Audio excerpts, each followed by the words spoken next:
All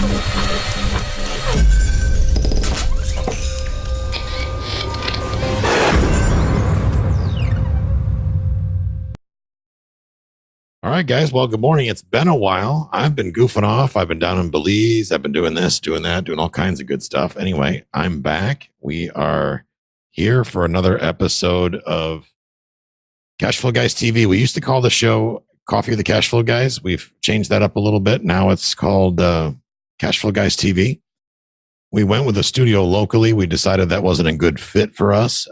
We were looking for basically to attract a bigger audience, and the studio that we chose didn't really have that audience availability. So we just have made some changes based on that. So fast forward, what's gone on? I've moved out of, I used to work from home at that little fourplex I told you guys about in Tarpon Springs. I've moved out of there.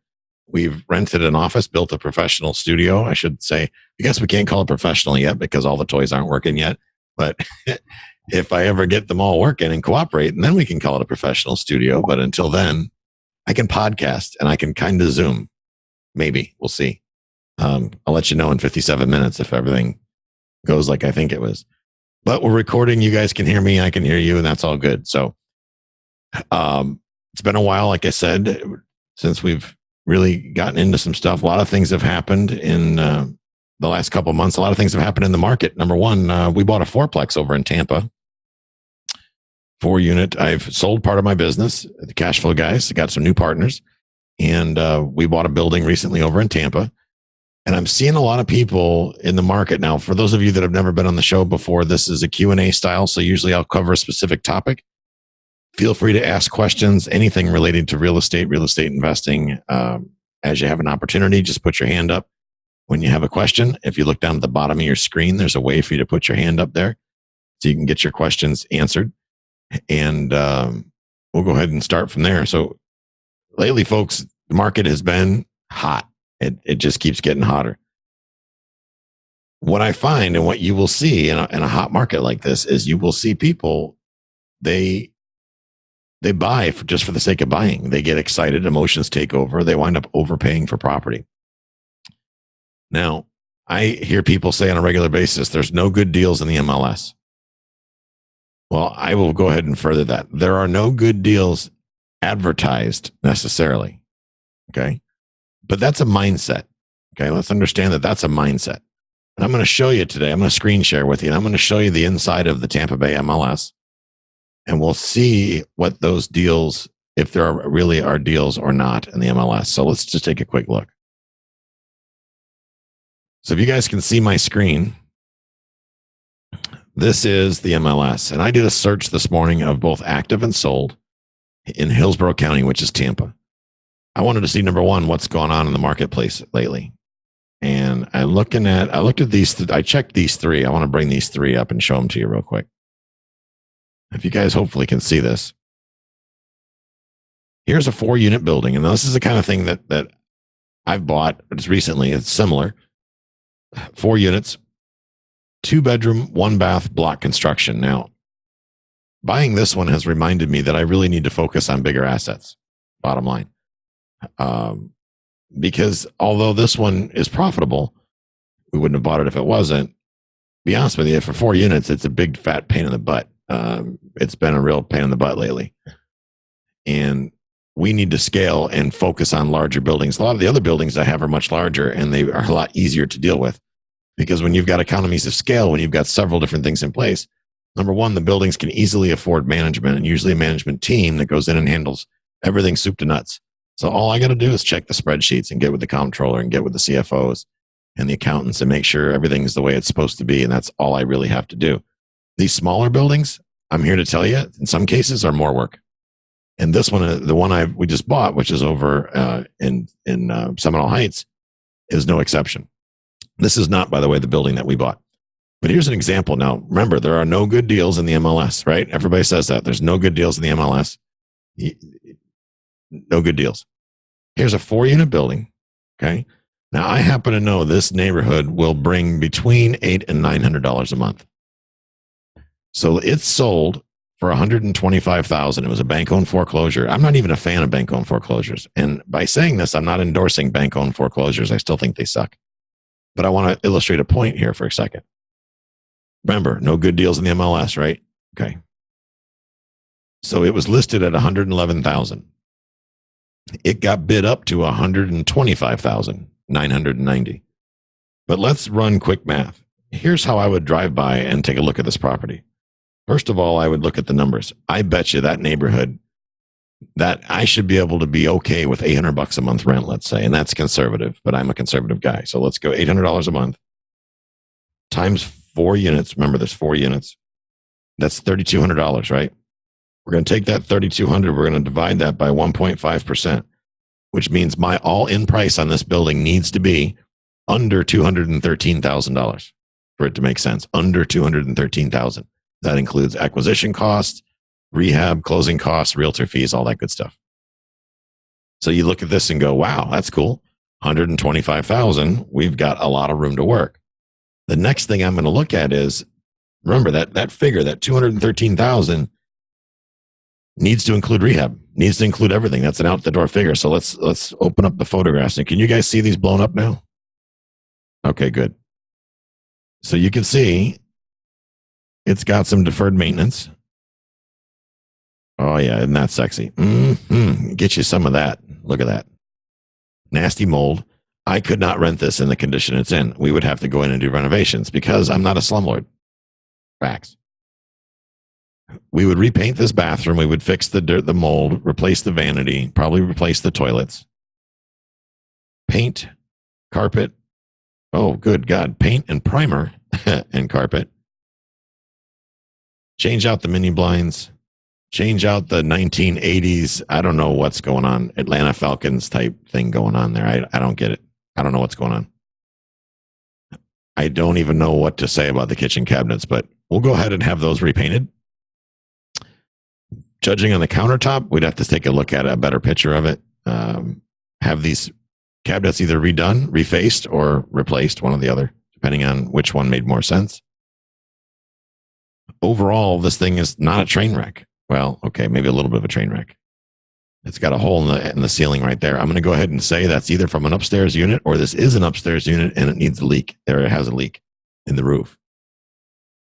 So one of the things that I'm going to look at right away is the size of this building and how much is it going to cost for me to get a roof on this thing, realistically. Now, the pictures are taking their sweet time. It's got some old rickety wood stairs. I'd probably replace that railing. If I was going to go Section 8, I'd definitely replace that railing. Overall, primarily a cosmetic rehab and a roof. Now, a roof I could probably get done on a building this size. Let's see. Looking for the square footage. It's 2,800 square foot total. That's upstairs and downstairs. That doesn't really reflect anything when you got a 2-story building. But realistically, let's say it costs $15,000 to do a roof with lumber. So that leaves me, let's see, if I wanted to be at $213, I'm going to take the strike price out. That leaves me with a rehab budget of $88,000. So I'm going to take $15,000 off of that. Is it feasible that I could get everything else dialed in for $73,300? Remains to be seen. Depends on the cabinetry, if I got to replace it or if I can redo it. I know I can get a kitchen. The cabinets, if they're in good shape, if the cabinets are in good shape, I can get them reshot for about $750, maybe $1,000. If I got to get them resurfaced or replace them, now we're getting into $3,000 to $5,000 for the cheapy stuff. Now my rehab budget starts getting carried away. Floor coverings, I'm going to budget probably $4 a square foot, things like that. Still, could I make this deal work? The answer is probably. Probably. And that's advertised. So that thing went on the market at $111,000, guys. Okay. It's not the greatest neighborhood around, but it is what it is. Let's see here. Sold for all cash. Big shocker there. Got into multiple offers, so a little bit of a bidding war. And here's part of the problem with the market, guys. At any time, what happens when multiple people want the same piece of property? Price goes which way? Goes up. Don't get into bidding wars. And people ask, how do you not get into a bidding war? Well, it's real simple. If don't get into a bidding war, don't focus on what's for sale. Focus on solving problems, not properties. It's not about the property. It's about solving the problem. Let's take a look at another one here. I'm not one for one bedrooms. Just me. I don't like them. My mentor taught me not to buy one bedrooms, so I just usually avoid them. Here's an old pile of garbage. 165,000, 4 units, 650. Let's do that math. 650 times 4 equals 2,600 divided by 1.5%, 173. You know, I've had a couple of you on this call say that 1.5 rule doesn't work. Now, granted, this thing does need rehab. At least it appears it does. Let's take a look. Kind of looks like Amityville Horror going on out front. Yeah, I'm not quite sure what's going on here. Oh, look, they've done the I'm a RIA meeting rehabber backsplash. Okay, those of you that are going to fix and flip, please stop using these ridiculous backsplashes. Have a little ingenuity, please. Everybody does these. That doesn't mean people like them. They look ridiculous. Anyway. Overall, it doesn't look too awful bad. I see maybe floor coverings. I would call this almost rent ready. Not bad. Got the wood side. Ooh, wood frame. Not a fan, but oh well. I'm not buying it. So it's got some deferred maintenance, but every property you're going to come across has deferred maintenance.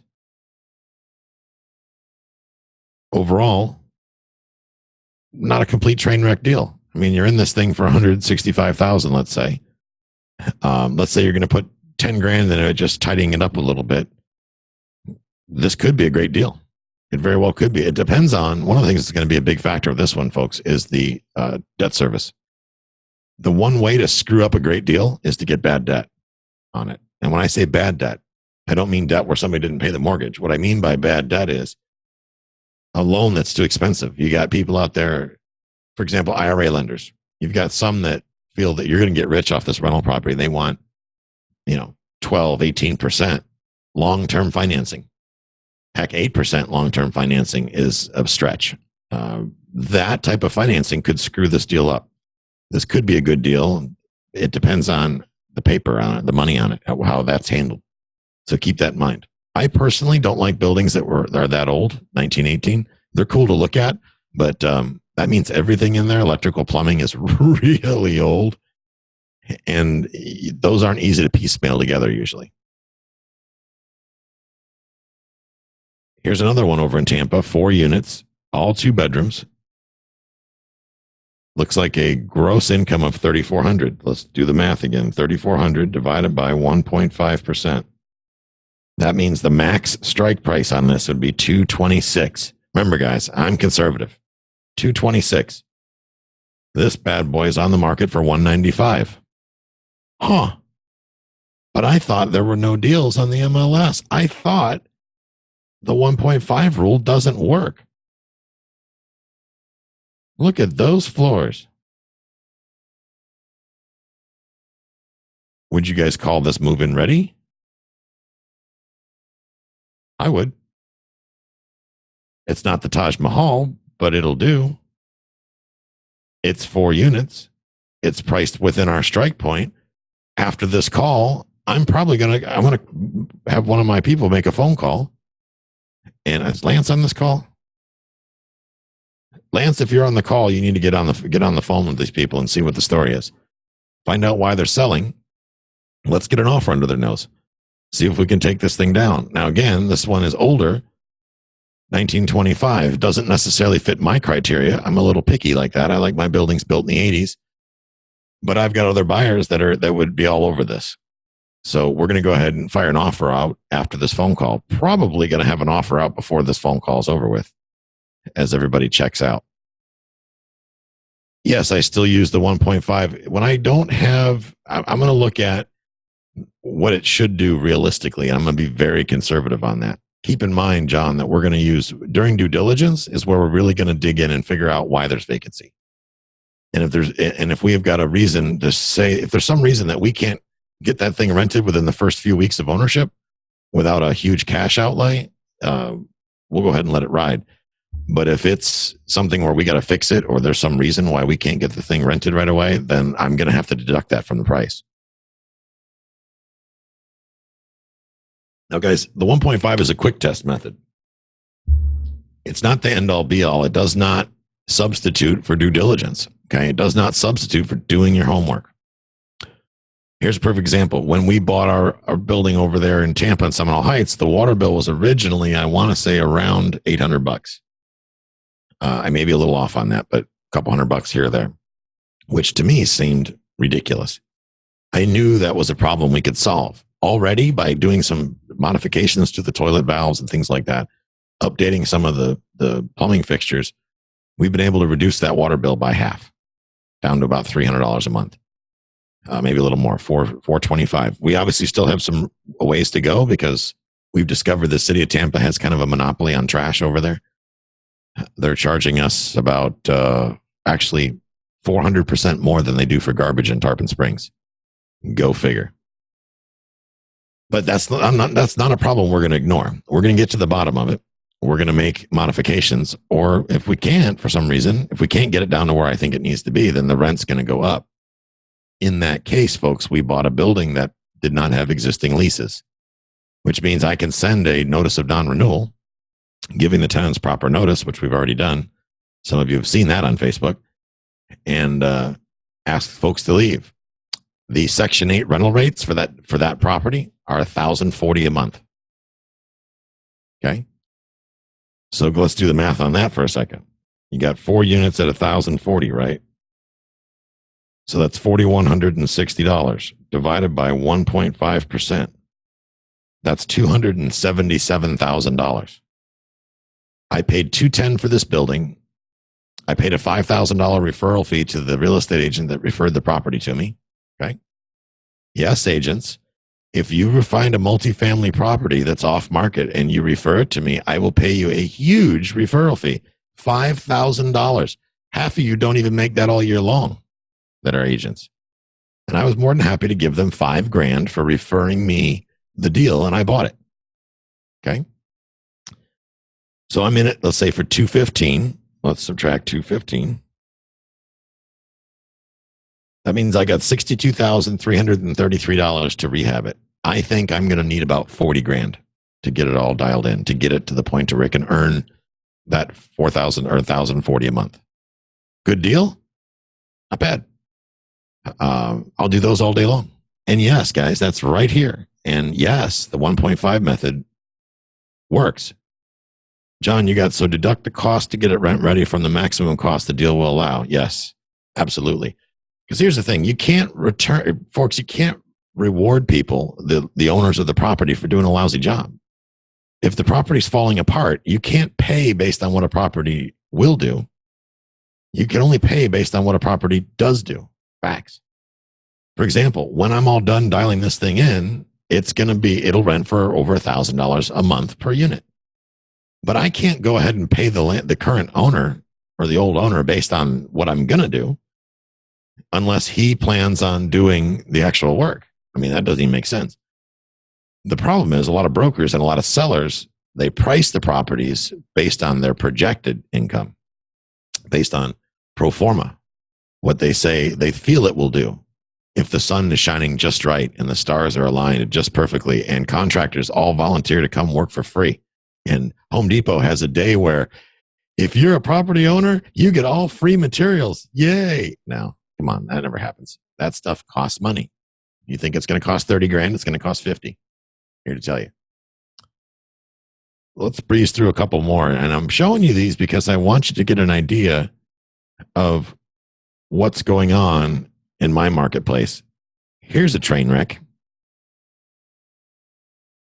Brick quadplex. This thing has been on the market forever. This is probably the fourth or fifth person that's had this for sale. Every wholesaler in town has had this thing on Craigslist, and it's just a mess. It's an absolute mess. Somewhere in my email, I have pictures of the inside of this thing. But let's say here, 4 2-bedroom, 1-bath units. This is my favorite. under rented at $775 a month and can rent for at least $850. If that's the case, why didn't the owner do that? Think about that for a minute.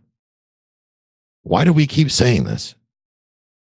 Well, it can rent for more. Well, then if that was the case, why doesn't it? I want to talk about negotiating, folks.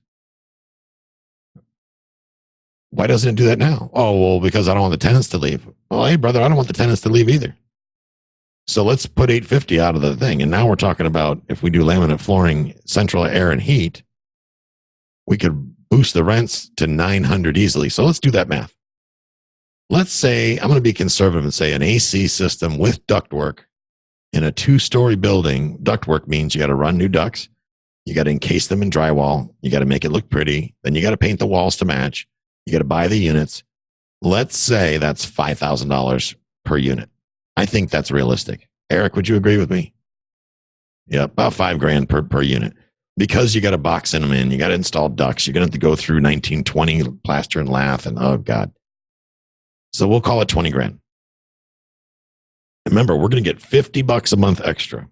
So we're going to take $50. We're going to take $200, and we're going to multiply that by 12. Some of you asking, well, what's that figure represent? You can get $50 a month extra per unit, according to this, if they put AC in it and floors. Floors are going to cost probably, let's see, if the units are about 800 square foot, about $3,000 for floors, let's say. So you're going to get $2,400 a year extra rent to do floors and AC. And we said the AC is going to cost us $5,000, and let's figure the floors at $3,000 for the sake of education. That's $8,000 per unit. There are 4 units. So if you invest $32,000 into this, you can get $50 a month rent extra. So let's take $32,000, divide that by 2,400. It's going to take us 13 years and 3 months to recoup that investment. 13 years, people. Come on. 13 years. Years, not months, not weeks, 13 years. If we all stop overpaying for property, what will happen? Prices will have to come down. Sellers will have to offer more value. Too often, I find people that are running themselves into bankruptcy with one deal because they're not doing this simple math. Guys, I didn't even use a financial calculator. I used your standard Office Depot special. See that? Office Depot. I don't even know what half the buttons on this calculator do. I needed plus, minus, and divide. And trust me, I am no mathematician. So this property is rented right now. Let's see, $775 a month. So let's do $775 times 4, $3,100. We're going to divide that by 1.5%. That means our max strike price is $206. We're listed at $260. And ladies and gentlemen, I'm here to tell you, well, first of all, the agent says that in the listing, I love when they do this, that the units are efficiencies. There are 4 of them running at $775. But up here in the description, folks, it says they're 2-bedroom, 1-bath units. Which is it? Are they efficiencies or are they 2-bedroom, 1-bath units? Okay. The reality is they're 2-bedroom, 1-bath units. I know because I've seen 30 wholesalers in town advertise this property. They're all 2-1s. They all need work. So not only are we $50,000 or $60,000, $54,000 over where my strike price would be, we haven't even got into rehab yet. And we're dealing with window shakers. Okay. In Florida, those are the last apartments to get rented because people don't like paying exorbitant power bills. People don't like the noise of a window air conditioner. Okay. Let's go on. Do a little math here. This one's awesome. 4 units at $750 a month rent. Was listed at $299,000. It was on the market cumulatively for 400 days. But this basically what this means, additional days on market, 35 days the last go around. And somebody bought it for $282 on June 1st. $282,000 for this property. Let's take a look. Is there any pictures in here that are inside? None. But let's take a quick look here.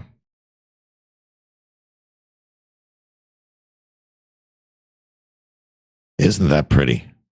Whew. Okay. This is a classic case of somebody buying a property simply because they needed a place to put their money. So let me ask you this. If you invest your money in something that does not yield a return or worse, actually cost you more money, is that an investment? Does that make sense? I don't think it would. My opinion. Let's go on, shall we? Here's another goodie. 4 units at $650 a month.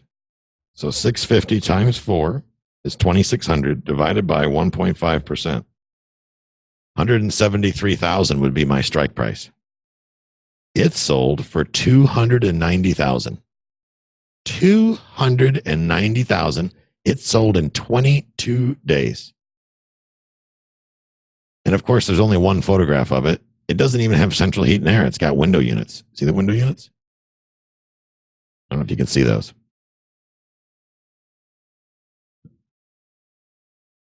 What this means, people, is that there are more people out there with money than there are brains.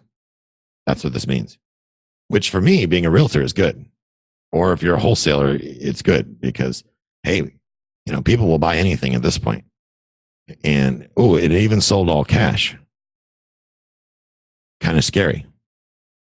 Somebody bought this thing all cash. That's interesting. Let's see. That one doesn't really have much information.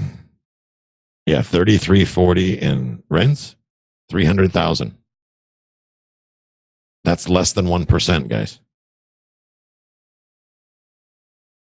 Kind of scary. Here's a nice one in Brandon, $315,000, 2 units. Well, at least it's bringing in more money than the rest of them.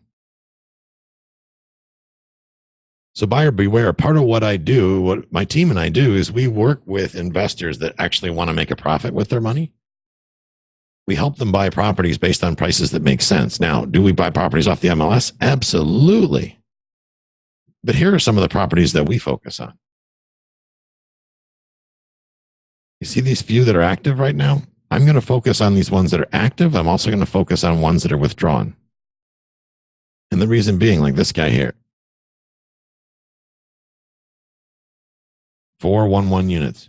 I'm not a huge fan of 1-1s, but it is what it is. A few blocks from the Hillsborough River. That tells me this probably is in a flood zone. If that's the case, and this is in a flood zone, I'm going to use that as a negotiating tool. Because as an investment property, the flood insurance for this property would blow your mind how much that is. So if we go get if the buyer goes and gets a mortgage from, I don't care, any mortgage company, they're going to have to pay flood insurance, which would be huge. And that usually will wipe any and all cash flow this property could produce. So based on that, we would go ahead and try to negotiate terms and very little money out of the buyer's pocket. That's part of the service that we provide. I don't mean to sound like a commercial, but I'm just trying to illustrate a point. I do the same thing when we're buying properties for ourselves. We don't want to have to use our own money, or if we do have to, very little of it. Okay, very, very little of it. Because if the seller is to receive this value, let's say it's very nice inside, which in this case we don't know because, God forbid they put photographs in the MLS where you can see it.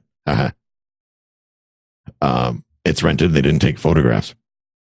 But my point is, you got to make sure that your everything is presented like it should be. And I pulled this one up, folks, because I wanted to show you an example of what I consider to be a good wholesaler listing on Craigslist. I like the way this is done. Why? Because there's no BS. 89,000, cheap duplex. They're right. Needs work. Section 8, rental investment, Nebraska Heights. Call her, text Kate. She put the year of the build. She put the lot size. 89,000 cash. She put the unit count, and looky here. She put photographs. Heavens to Betsy, photographs on a property that you want to buy. And they're not even photographs that are glamour shotted. They're not photoshopped. They show the problem so that I, as an investor, can look at the property and get a good feel for what I'm going to encounter. This is done right. Okay. Some people see this and go, that's not very professional. This is absolutely professional. This is how they should be done, which is why I'm illustrating this point. It shows me I need floor coverings. It shows me that, oh my God, they're nasty inside. It shows me that I need appliances, that they're all nasty. They're old. The plastic is yellowed. The appliances are on their last legs. Ooh, it shows me that somebody likes avocado green or did. So it's definitely a Section 8 type rental. There's no toilet tank. What this tells me right here, the current owner is a slumlord. Little things like this, like they won't even put a lid on the toilet tank. That's either they're out of touch with the property or they just don't care. Look at that. This also tells me, see the fans, folks? This gives me a good indication that they probably don't have air conditioning. Or if it's there, it doesn't work. People shouldn't have to live like that, but that's a whole other story for another day. Again, it's not the end of the world. Any of this stuff can be fixed. But here's one thing I noticed that I really got to give this lady credit for. She didn't try to estimate the rehab because she really can't tell me what the rehab is. She doesn't know because she's not me. My rehab is going to be totally different than hers, totally different than Nicole's, totally different than Chevelle's, and totally different than Eric's. It's going to be different. The neighborhood's kind of It's not bad. It's not the end of the world. I've seen worse. It's doable. It's off Nebraska and Bougainvillea over by Busch Gardens. So it's kind of on the edge of Seminole Heights-ish type area. It can go from very nice to, oh my God, in about 2 blocks over there. But she didn't embellish on this. In other words, she presented the facts as they are. She presented good photographs. Wholesalers, I'm talking to you, and realtors, I'm talking to you. She represented it in the light it actually is. Okay. So that we as investors can look at this and decide if this makes sense for us. There was nothing embellished, no BS, right to the point. She gave us a good indication of what's going on. And she mentions down at the bottom here, potential rent of $700 a month. I like the word potential because that's a word that basically anybody understands what that means. Not prospectus or pro forma or some other fancy Latin word or other type of word that a lot of people may not understand what it means. I find that language somewhat misleading, especially when you're dealing with unsophisticated investors. So I wanted to illustrate that for you guys and kind of show you that's a pretty good example of, in my opinion, bringing value to the marketplace. That's what you should be doing as a wholesaler. None of this, notice there's nothing about ARV. Okay. Here's what ARV is. ARV is crap. Unless you're an appraiser, ARV is crap. And actually, it's still crap even if you're an appraiser. ARV only comes down to the end user. Anybody that puts out a number related to ARV, it's made up. It's a guess. It's a total guess. Facts. It's a guess because you're not the end user. You're not the person that actually stroked the check after it's been rehabbed. I realize that it's a guideline, but it's very arbitrary. I've seen both realtors and wholesalers pluck it out of the heavens or other places that are a little darker than the heavens. It's a made up number. Don't get all hyped up on it at all. Here's another interesting one. Now, this is when I talk about a problem. This is what I'm talking about. This is a problem. This looks like one of my buildings in Memphis when I first bought it. Look, broken windows, heap of trash outside. If anybody lives there, they don't belong there. But this is a problem to solve.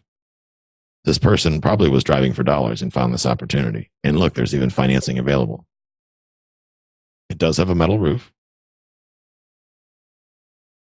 After a fair value of over $90K. Sure, after you put $90K into it.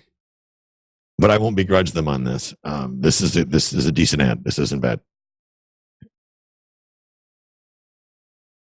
Let's see here. Yeah, so not a bad ad.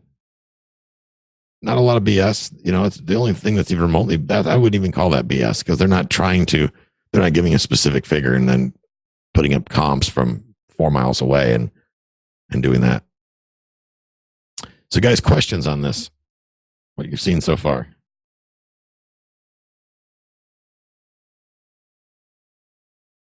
Eric says, let's see, reverse pricing to determine what rent is necessary to justify the asking price. Correct. So if you multiply it, that's correct. You did that number exactly. So when you know your rent amount, you take your rent, you divide it by 1.5% to get to your strike price. When you already have an asking price, seller says, I want to spend $100,000. Or I want $100,000 for it. To figure out how much rent that property needs to be able to pull to justify $100,000 price point, do exactly what Eric said. Instead of divide, you multiply, and that gives you the reverse of those numbers. So either way, you should have a general guideline. And a lot of you have told me in the past, these numbers don't work. This is crazy. You can't find deals like this in Tampa or input market here. You can't find deals like this in Chicago. Hell, half of Chicago is under the 1.5 rule. In Chicago, you can actually use the 2.0, which is even more conservative because of the problems that exist in Chicago. Not a lot of people standing in line to invest in Chicago, that's for sure. So questions at this point?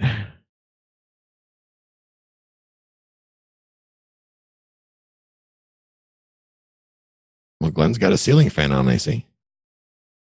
Or his phone on the desk. Pat, did you have some questions on financing or something or other I can help you with? Or do you want to talk about those another time? Okay. Shireen, what have you done to bring value to the Tampa marketplace? I'm seeing something about diabetic test strips. Are you in real estate? That's a side. I knew you were going to bring that up. I knew you were going to bring that up. Side hustle. That's just a side hustle. You know what a side hustle? What is that? A side hustle is a way to make money for unskilled people. Do you fall into that category? No, I do not fall under that category. Then why are we side hustling? Any answer I say, you would call bullshit on. So I'll let you have that. Now, I just showed you some opportunity within a few blocks of where you are sitting at this very moment. I noticed that, but you also said you were going after them. So I wasn't going to go after them. But that pink building, I see every day actually driving past it on 39th. See? But is it reasonable to think that if just because I say I'm going after it, I didn't necessarily dispatch it out to a team member just yet, did I? And that maybe you could find out some information on that and take part in that deal somehow. If you bring value, there's an opportunity you might be able to get involved in that. You're right. I see it every day. I'm gonna dig into that. What do I buy? Multifamily units. Multifamily units in the Tampa Bay area and Memphis, Tennessee. Right? I'm a little down on Memphis right now. I'm having some issues up in Tennessee that I got to deal with. So I'm not excited about a Memphis purchase at the moment. Those storms kind of beat me down. They had a couple weeks ago. Yeah. And just because I say I'm going to go after it doesn't necessarily mean that I'm going to remember it. Because you guys talk about shiny object. There's so much stuff to look at. I've got Larry Harbolt coming in at noon for podcast interviews. I've got an interview after this. I got all kinds of things going on today. I'm going to dispatch it out probably to Bert to have him underwrite it, but he may have to leave a message for the seller. And if you find the opportunity and you solve you can come up with the solutions, the info to the scenario, you know how I like to buy, or unless you haven't been paying attention. If you put that deal together, why wouldn't I give you $5,000? Bring you in on the deal as a joint venture and allow you to prosper as a partner in the deal. You're absolutely right about that. Now, okay. That said, when I say that, guys, don't bring me deals like those who know what my criteria is crystal clear, bring them. But if you're guessing, don't call me and say, man, I got a single family, 2-bedroom, 1-bath, 400 square foot trailer in Walla Walla, Washington. And it's got your name written all over it. Don't do that, because I don't buy that stuff. Okay. You know what I buy, or you know what your buyers buy. Bring them that. And I just showed you some examples that are on Craigslist, for God's sake. Okay. Now, granted, probably some wholesaler has them, but also understand that if you're the average wholesaler, the average realtor knows nothing about multifamily property, I assure you.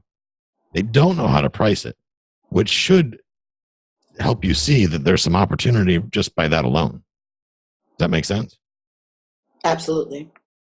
You know, the average joker over there in Tampa is like, so I'm going to pull some comps for that fourplex, and, you know, I can't find any, so I'm going to use one in Seminole Heights and one in South Tampa, and that sumbitch would be worth like $700K, right? And I need all cash, and I got to close it in a minute. And they're going to stick a We Buy Houses sign in the corner with fourplex. But they're going to fail. Because although there are a lot of stupid people in the market, they're not that stupid, I hope. Good Lord. I say that because there's a $700,000 duplex in South Tampa right now that's off market. $700,000 for a duplex. That's a train wreck, by the way. Wholesaler has it. I got sent the deal yesterday morning. $700,000 for 2 units at $550 a month. Can't believe nobody's jumped on that yet. He would probably come off of my list if he presented a deal like that. See?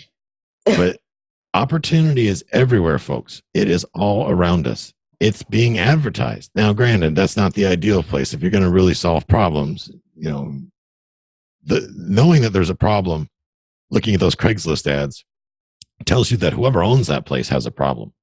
It doesn't necessarily tell you that the joker that's running the ad has the problem, or at least they don't think they have a problem, except that they're unskilled, untrained, and doing a terrible job of marketing the properties, except for the examples that I showed you. If you look at a lot of the other ads on Craigslist that are not as decent as these that I showed you, you will see that not only does the owner of the property have a problem, the person trying to wholesale it has an even bigger problem, because they're going to fail big time, which means they're going to waste the seller's time. Realtors do this on a regular basis in our market. I was told a duplex that was on the market at $175,000 for 2 units that rented at $650 each, $600 each. The agent actually told me that he used comps from a gated community about 2 miles away for a single family house for a duplex comp. He took the sold price of 2 houses that were close to the square footage of the building, divided them by 2, and then added 40% for some convoluted math that I couldn't quite understand. Here's the worst part. Somebody paid cash for it and bought it. I can't make this up. It's like, wow. Those of you that are listening, that are paying attention, understand when the market correction comes. These are the properties you're going to want to keep an eye on. I am keeping a ledger of all the silly real estate transactions I'm watching happen. Notice I'm watching and not participating. I buy them when they make sense. If you keep an idea, a look at these properties, keep an eye on them, it's not going to take long before these people realize they have a problem. I would venture to guess in under 3 years, these properties will be going into foreclosure. Okay. So keep an eye on these. There's problems that are coming to be solved, that are problems that are being created right now that are going to manifest themselves later down the road. So be paying attention. Okay.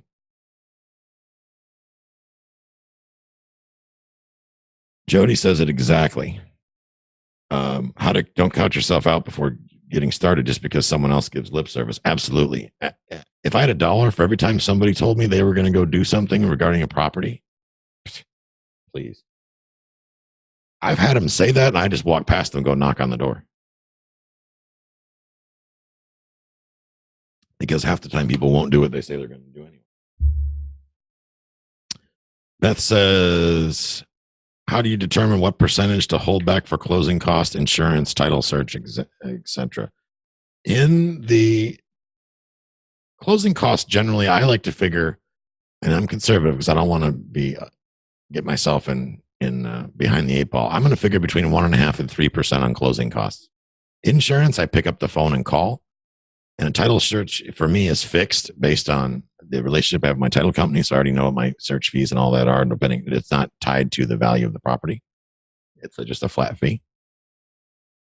Let's see. Dave says, how do you factor current vacancy? Say a fourplex that only has one rented. Do you factor this into the purchase price? So Dave, to go back to that, I'm going to look at the market. Number one, what's the availability? How much availability is there in the marketplace right now? If on that street or within, let's say, a half-mile radius, there's 8-10 properties for rent that are similar to this one, and they're still for rent, that to me is a problem. There's some reason for that. Like in my market right now, if it goes up for rent, it's usually rented within a matter of hours, maybe a day, a couple days. Places are going like that for rent. So if the property I'm looking at is vacant and it's in good shape, like say essentially rent ready, there's some other reason why it's not being rented. That could simply be the owner's doing a lousy job of marketing it. Not uncommon. It could be that there's something wrong with the property. It could be that it has a stigma. I had a property many years ago that I sold where somebody died in the property, a violent death. And the property had a stigma, and the person that bought it, renovated it, nobody would live in it. I mean, nobody would live in it. It was down in St. Pete, and it freaked everybody out. Nobody would live in it. So the guy wound up selling it and had a hell of a time selling it. I sold it for him. We had a hell of a time getting it sold because he couldn't get it rented. Then it sat on the market for like 8-9 months, and we finally just fire saled it to get rid of it. So it happens. Nicole, I know I'm doing this backwards. Nicole, Section 8 is still a last option for you. Yeah, I'm not a fan, and here's why. In this area, you tend to be married to the tenants. In other words, it's difficult to get them to leave. I mean, I know I can hire an attorney and throw money at it, and it'll solve anything, but it's very difficult to get them to leave. I can't get decent security deposits out of Section 8. The Section 8 office usually won't help with that stuff, and the tenants usually don't have the money. So now I'm taking a huge risk. And I don't know about you, but you could do a couple $1,000s damage with your left leg in about 10 minutes, kicking drywall. So, and the other problem is that our Section 8 office, at least in our county, in Pinellas County, is very slow to respond. The last time I tried to get set up with them, and I used to be a Section 8 landlord in Pinellas County, they told me 90 days to come out and do a property inspection. I said, 90 days? I mean, well, that's ridiculous. I can't leave my place vacant for 3 months waiting for you to show up. So I didn't go that route. Liar, I'm not quite sure your question. How do we determine the factor for different marketplaces? The 1.5, if you're talking about the 1.5 rule, it works in all marketplaces. Bottom line, because it's the ratio of the rents to the purchase price. So no matter what price point you're in, unless you're maybe in A class, like if you're doing Park Avenue, 10,000 square foot apartment, that Trump used to live in, maybe this wouldn't work. But outside of that, this applies anywhere. I mean, I've used this in Memphis, Tennessee, Dallas, Texas, Atlanta, New York City, all through New England, Florida, Boston, Massachusetts. It works everywhere. Because here's the thing. People say, well, it's Boston. The real estate's more expensive in Boston. Does the apartment rent for $900 a month? Yep. Then it works. If that apartment rents for $900 a month, that factor works.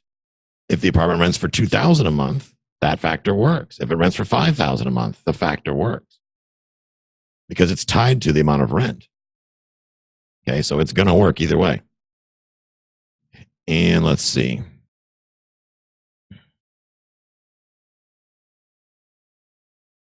So, Dave, I'm not sure I finished answering your question. If one's rented, I'm going to look at, number one, how feasible is it to get the other 3 rented? Okay, is it something I can turn around real quick? I think I covered that a minute ago. Can I get it turned around quickly? And if so, I got to find the why. Why is it not rented?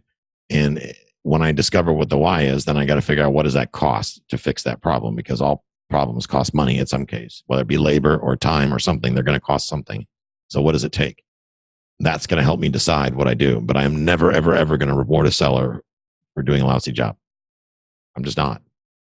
And I've actually told them that when I've had sellers get offended by my price, like, can you justify to me, I want you to sell me this property right now. Explain to me why I should pay you based on this property generating $4,000 a month.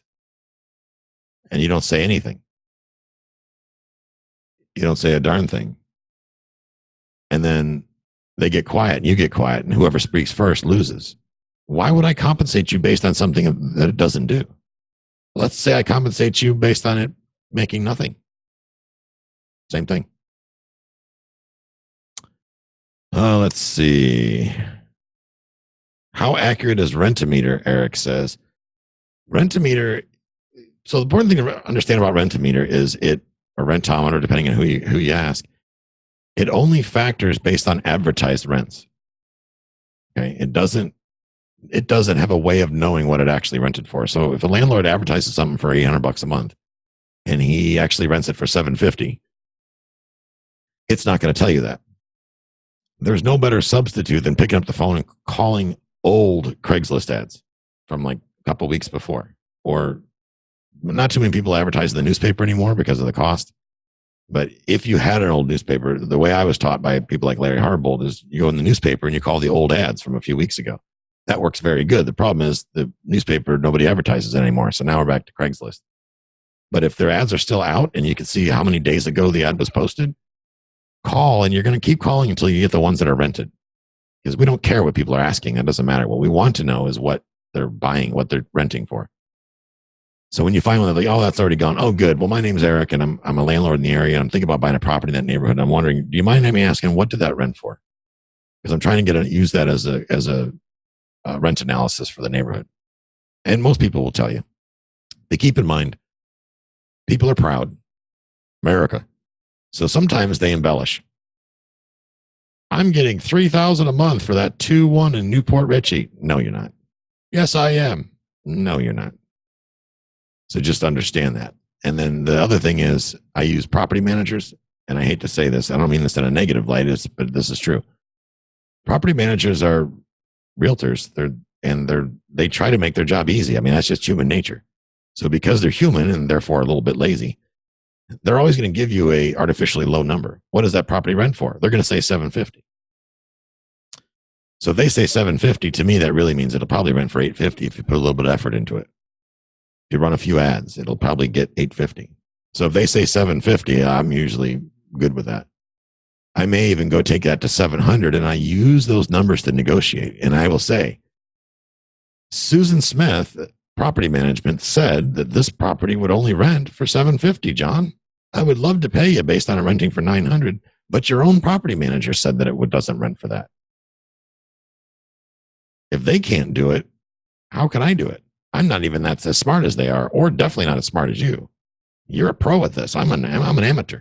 I don't know what I'm doing. Great negotiating skill. That is right there. Found it to be on point with Revere Mass rates. Oh, you might.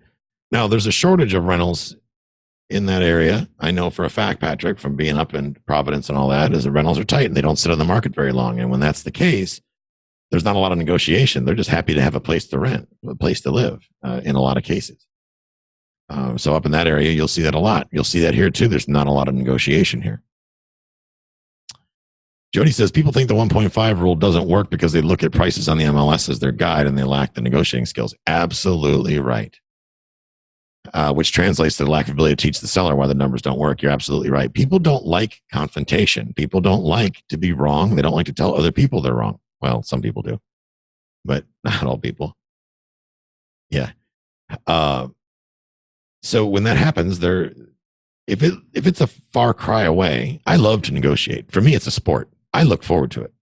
I mean, I'm working with buyers right now. I've got a couple different buyers for multifamily. I've got some looking in Manatee and Sarasota, others looking in Hillsborough, others looking in Pasco and Citrus. And I love it because I love it when I can call the broker or the seller on the phone and it's priced way up here. And by just asking some well-pointed questions and shutting my mouth and listening to the answers and building rapport, I can get the prices way down here. Or better yet, negotiate terms. I had one recently. It was, 12 doors. We initially got it from, they were asking like $375 or $350 for this place. And it was a train wreck.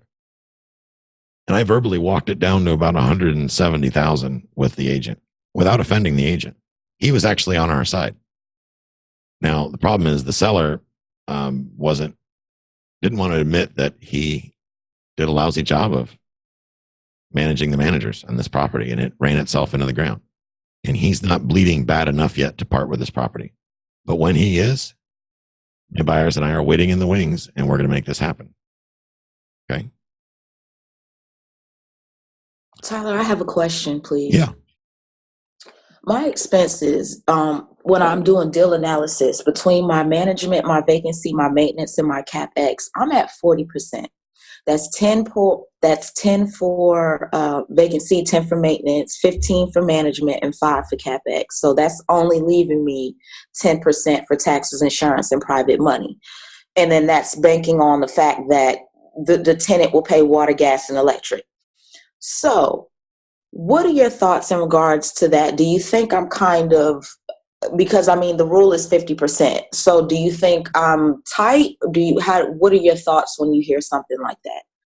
What rule is 50%? Your expenses rule. Your expenses is 50%. And right now, like I said, I'm at 40, not including taxes, insurance, private money, water, gas, electric. For me, first of all, the only way the tenant's going to pay water in most cases is if it's a single family house. Because it's been my experience, and this may not be the same nationwide, but it's been my experience that most multifamily properties only have one water meter. The main meter coming in, if they're small to medium sized buildings, they've only got one meter. And the cost to meter them individually is prohibitive. It's like, $900 to $1,000 a door. It's like, Jesus, that's a lot of water. So you'll find that right away. Really, your numbers are on point. I don't believe in it. I want to see my expenses 45 to 40%. That's where I need to get them early on in the purchase. I'm fine if they're 50 when I'm underwriting it, provided that there's something there that I can solve. For example, I had a mobile home deal I was underwriting. We didn't do the deal, but it couldn't cash flow. And I'm like, it doesn't make sense. It passes everything, the 1.5 rule for the first quick test, but I can't get it to cash flow when I apply debt service to it. And that was a 70% mortgage, loan to value, right? I don't know. The private money was at like 4.25% or 4%, 4.05%, 30-year private money, right? 30% cash in the deal should work all day long. What I found out was the owners had opened a cell phone account and health insurance accounts for their entire extended family. And the trailer park was paying for all this. They were using it as a way to avoid taxation by not getting income because their accountant apparently sucked. And so he wasn't very creative, apparently. So that was their creative way of avoiding taxation, which is tax evasion. That doesn't work. So when you take that out, so everybody kept passing over this deal. And I kept wondering, why isn't anybody buying this deal? And I realized that's why. But nobody actually thought when you buy the property, those cell phones are getting moved to a different account. And the insurances or the health insurance is going somewhere else. So that's a whole different ballpark. So you have instant cash flow when you're doing that right away, instant cash flow, which turned out in this case to be like you were picking up like $5,000 a month on this little park. It's like, damn. But it turned out the seller wasn't motivated. They had some other issues. It had septic problems. And so the deal never wound up happening because it would have been a poopy train wreck. And we didn't go down that road. So that's that. But yeah, when the expenses get out of the way, the first thing you got to ask yourself, Shireen, is what can I do to control these? My example over there, that fourplex. Can I reduce this water bill? Yeah, because $800 for a water bill for 4 units is ridiculous. I have another 4 unit, one county over, and I pay $123 for water. So I know that's crap, that bill. I can knock that off dramatically. So that's easy. Okay. But when it's something that you can't control, like let's say the water bill is 120 and you need that $120 for the deal to make sense, then the way out of that is you renegotiate the deal or change the terms of the debt and get creative. It could be as simple as, listen, we'll take the property, we'll buy it out, but we're going to discount the price and we're going to give you 30 grand of your equity 36 months from now after we stabilize it. And that's just recorded as a mortgage, no payments. That's one of the things that Larry Harbolt teaches. Hey, listen, I need to give you 50K of your equity in 5 years. I can't do it now. So here's what we'll do. We'll record a mortgage in second position against the property with no payments for 60 months. Now that piece of equity just got put off to the side. Okay. Bank's not going to care because it has nothing to do with the bank. Bank still gets first position. Now the bank sees that you've bought the $100,000 property for $70,000. They're going to base the payments on $70,000. You can cash flow based on that until you can restabilize the property, get the units performing, raise the rents, restructure the debt, pay off the seller and the bank. Now hold it for long term. Larry does that. Pete Fortunato does that. All those guys do that. That stuff works. So that makes sense. Thank you. All right, guys, I got time for one more question, then I got to go. Got to make some podcasts. We all good for this week? All right. So Friday mornings at 11 o'clock, unless I'm on vacation or out goofing off, I will be doing this session. We are going to eventually be streaming it on the website on cashflowguys.com. So that's where you will go to take part in it as soon as we figure out how to make that happen. But we had basically a video plugin that was supposed to do that for us, and then the plugin didn't like us. So we had to go back to the drawing board and before today. Those of you in the Tampa Bay market, Cashflow 101, my workshop, Saturday, the 29th, I believe it is. Anyway, it's on my website. Go to cashflowguys.com/events. You can get that event. If you have not taken advantage of the Cashflow Blueprint, that's Larry's Cashflow Blueprint, Larry Harbolt's course, go to our website. It's $97, guys.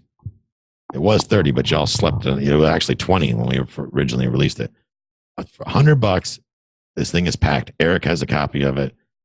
I think Chevelle has a copy of it. Reach out to the people, ask them for their fair feedback, and it is 100% money back guarantee. You buy the course, you think it sucks, send me an email, you get your $100 back. We don't want your $100 under duress. So there you go. Josh is on the call. Hey, Josh, how you doing, man?